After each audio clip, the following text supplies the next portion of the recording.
क्या आप जानते हैं कुरान ने 1400 साल पहले ये बताया था कि बादल कैसे बनते हैं और गरज किस तरह पैदा होती है।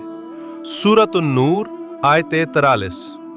अल्लाहु युज़्जी सहाबन थुम्मा युअल्लिफु बैनहु। अल्लाह ही है जो बादलों को हाथता है फिर उन्हें आपस में मिलाता है।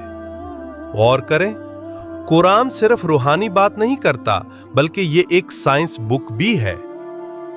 जदीद साइंस क्या कहती है? मीटियोरोलॉजी के मुताबिक बादल बनते हैं जब सूरज की हरारत से पानी बुखारात बनकर ऊपर जाता है। फिर ये बुखारात ठंडक की वजह से छोटे कतरों में तब्दील होते हैं और एक दूसरे के साथ कलेक्ट होकर बादल बनाते हैं। जब ये बादल आपस में टकराते हैं तो उनके अंदर इलेक्ट्रिकल चार्ज बनती है जो थंडर, गरज और लाइटनिंग, कड़क का सबब बनती है। सूरतुर राद आयत 13।